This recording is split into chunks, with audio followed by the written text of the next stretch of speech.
ഭയാശങ്കകളുടെ കാർമേഘങ്ങൾ നീങ്ങുകയും തന്റെ സമുദായത്തിലേക്ക് നിയോഗിക്കപ്പെട്ട പ്രവാചകനാണെന്ന് തിരുനബി സല്ലല്ലാഹു അലൈഹി വസല്ലം തിരിച്ചറിയുകയും ചെയ്തു.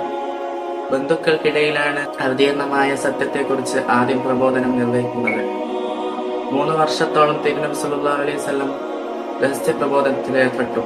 നിന്റെ ബന്ധുക്കൾക്ക് മുന്നറിയിപ്പ് കൊടുക്കുക എന്ന ആഹ്വാനം അവതരിച്ചതിനെ തുടർന്നാണ് ഖുറൈശി പ്രമുഖരെ വിളിച്ച് സുഫാ മലയിൽ കയറി നിന്ന് പരസ്യ പ്രബോധനത്തിന് പ്രോദ്ഘാടനം നിർവഹിക്കുന്നത്.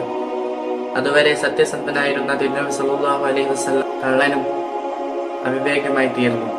പീഡന പർവ്വതത്തിന്റെ തുടക്കമായിരുന്നു അത്. തിരുനബിയെയും വിശ്വാസികളെയും അബൂജഹലിന്റെയും മറ്റും നേതൃത്വത്തിൽ ഖുറൈശികൾ നിന്ദിക്കുവാനും പീഡിപ്പിക്കുവാനും തുടങ്ങി. ഒരിക്കൽ കഅബയുടെ അടുക്കൽ സുജൂദിലായിരുന്ന തിരുനബി സല്ലല്ലാഹു അലൈഹി വസല്ലമയുടെ തിരുകണ്ഠത്തിൽ ഖുറൈശികൾ ഒട്ടകത്തിന്റെ ചീഞ്ഞളിന് കുടൽമാല ചാർത്തി തിരുനബിയെ ഭ്രാന്തനും മാരണക്കാരനുമായി ചിത്രീകരിച്ചു. സല്ലല്ലാഹു അലാ മുഹമ്മദ് സല്ലല്ലാഹു അലൈഹി വസല്ലം.